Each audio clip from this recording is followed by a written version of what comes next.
Well then, where do you start after that? It finishes at St James's Park, Newcastle United 4, Luton Town 4.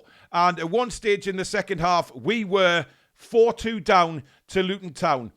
Unheard of. We all went into this game with incredible confidence, thinking there should be no problems with this. The 11 that we put on that pitch should have no problem dispatching Luton Town. And that's no disrespect to Luton. You look at them, the 17th in the league, the away form isn't great. We have an opportunity to go out there and, especially after the result against Aston Villa, go out there and perform, get a few goals and start moving up this league table and getting excited about where we can possibly finish. But my God, it is the most frustrating team in the world to support when you're a Newcastle fan. It really is. But a lot comes down to Eddie Howe today. And first of all, I did say in my Matchday live show at half-time, I was disappointed with Miggy.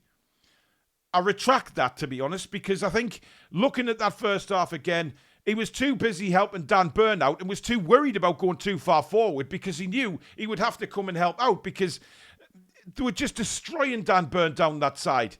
Beaten for pace on numerous occasions in the first half. So what you'd like to see is at half-time, the manager seeing what all the fans in St James's Park could see, as well as the fans watching elsewhere, that change needed to happen, or else we were going to be in trouble. Now, we started the second half very positively, but that all went to shit because of 2 or 3 long balls over the top where Dan Burn just simply gets destroyed for pace.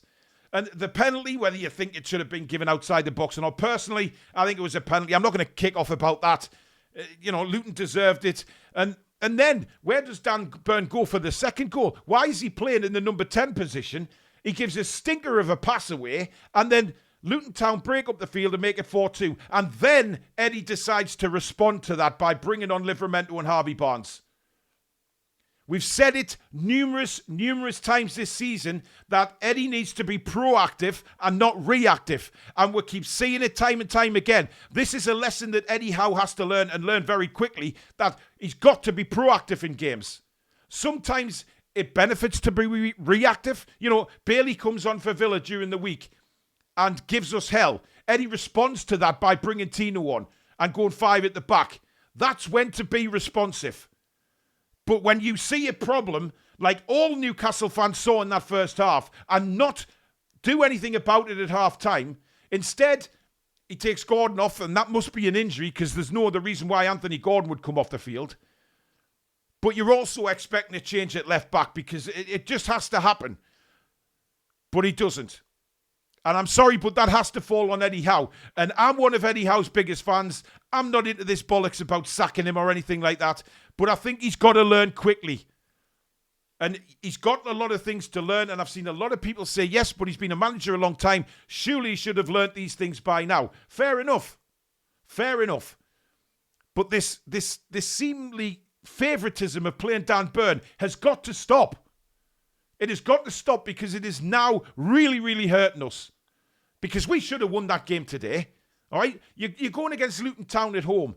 But mind you, credit to Luton Town because they did not stop today. They surprised me. They really did. I thought Ross Barkley was brilliant in the middle. But the right winger, you look at the centre forward Adebayo as well, causing all sorts of problems for us all the time. And even when we scored, they didn't go into a shell or anything. They came back at us. They were behind twice in the game. They came back to level it at half-time. And you could see at half-time where the problems were, and we didn't do anything about it. It's just not, it's not good enough, and it's costing us serious points. That should have been a straightforward win for Newcastle United today. But it wasn't. We made life very, very difficult. And once again, it's just highs and lows of being a Newcastle United fan, unfortunately. We are in that situation where it's a lot of highs and it's a lot of lows. But I guess to get where we're going, we've got to experience these speed bumps all the time. But these speed bumps aren't going to disappear if Eddie keeps playing his favourites. And Dan Burn is absolutely 100% one of Eddie Howe's favourites. There is a time for Dan Burn to play. But when you're going against pace like that, he is not the left back you should be playing. It should be Livramento, or if Livramento, then Lewis Hall. I don't know what is the point of Lewis Hall at Newcastle United right now? What is the actual point of Lewis Hall? He's wasted sitting on his ass game after game after game. You know, he's never going to get this experience that he needs if he's not going to get on the pitch. It's bollocks. And to play Dan Burn against pace like that, you've got the same situation against Nottingham Forest next week with Elanga on that side. And you can't tell me that the Forest manager isn't going to look at today's game and say, well, you know, Dan Burn seems to be the number one fullback there at left back, so we'll put pace over there again and we'll do exactly what Luton Town have done to us today. And Forest did it at St James's, so that, you know, they came away with a fantastic win. They're going to look to do that at the City Ground next week. But we have got positives, don't get me wrong. There was some positives in the game. The fact that Wilson came on, he looked really hungry, he looked really good. Wilson played the kind of game that I love to see from Callum Wilson. When he's in there and he's roughing defenders up, the goal kicks are coming long, he's getting in front of the defenders and, you know, making them give fouls away. Then Harvey Barnes, I mean, totally changed the game when he came on the left-hand side. Scored the goal, of course, a brilliant equaliser. That's what Barnes has been doing for years, just stroking the ball into the corner. And, of course, he almost got the winner. Which was going in. If it wasn't from a brilliant block by the Luton defender, that would have been 5-4. And for me, had we scored then, that was game over. But we ran out of ideas and we ran out of time. And, you know, it's a one where we have to take it on the chin. I thought Murphy played well. You know, Gordon was really good in the first half. The runs he was making, causing all sorts of problems for Luton Town. The midfield for me, I mean, Bruno looked a little off today. I don't know whether he was injured or not, but he seemed to be, you know, he was holding his abs at 1 minute. He was holding the back of his hamstring. He was limping at the end.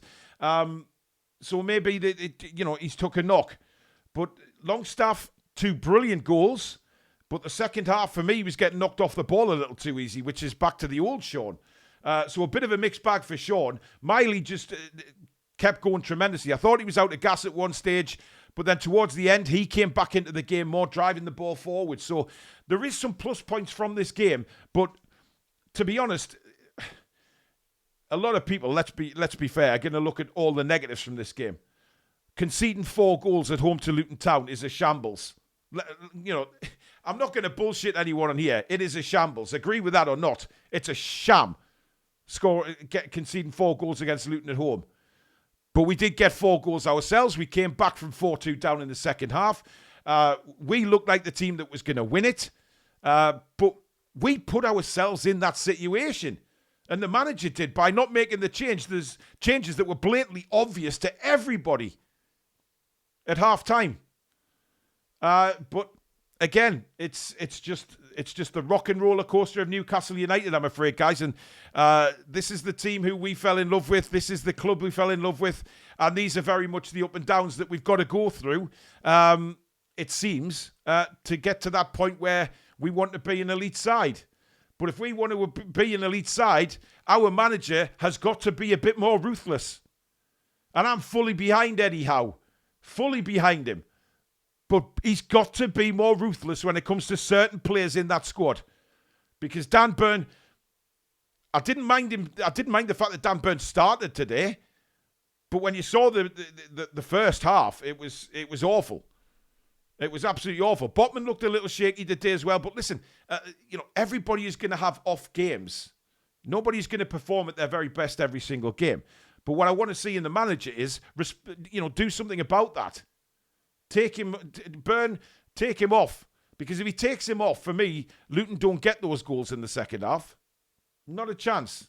So it's frustrating because you look back at it and you think, wow, you know, we were really up for it. Once we went 4-2 down, we made the changes, we came back well. But that could have been us at half time with the changes made. So I'm disappointed, actually. You know, how can you be happy with a point at home to Luton? Happy in a way, yes, we came from 2 goals down, but you can't be happy with a 4-4 draw against a team 17th in the Premier League. And I'm not disrespecting Luton. Luton Town were brilliant today. Their attitude, their commitment was absolutely first class, and credit to them. And if they play like that for the rest of the season, I think they'll survive in the Premier League, which nobody thought they would do because everybody was writing them off. But I think they've got a hell of a chance of surviving. If they play like that and Barkley is on his game like that throughout, then he'll be what an asset he is when he's playing like that. He really is. Used to be an attacking midfielder. You know, he's sitting in the 6th role now, just pulling the strings for Luton. And he's pulling those strings very, very well. But extreme disappointment, I have to say. But again, I'm not going to jump on this Eddie Howe bandwagon. I think he's made a big mistake today, but hopefully he will learn from that. But let me know in the comments below, what did you think of the game? You know, are you angry? Are you disappointed? Are you wanting Eddie out? Do you think Eddie's not good enough? Let me know in the comments. We're all titled to opinions, of course. But everybody, please keep it respectable in the comments. You know, let's all talk about our opinions and stuff like that without having to go at each other. We're all Newcastle fans at the end of the day, so let's just keep it decent adult conversation, please. Thank you very much for watching. If you have enjoyed the video, please do give it the thumbs up. If you're new to the channel, please do subscribe. Come and join this incredible community. You've seen that in the Matchday Live show today. What a wonderful community that we have. Not everyone always agrees with each other, but that's just the way Newcastle United is. And don't forget to hit the notification bell, which will let you know when we schedule our live shows or we upload any recordings. But have a great weekend, guys. And, of course, Sunday night is, of course, at 7 p.m, the match review. Join the 3 of us for that. And we'll also be doing our player ratings. But in the meantime, try and have a fantastic weekend, guys. And we'll see you very soon. Take care.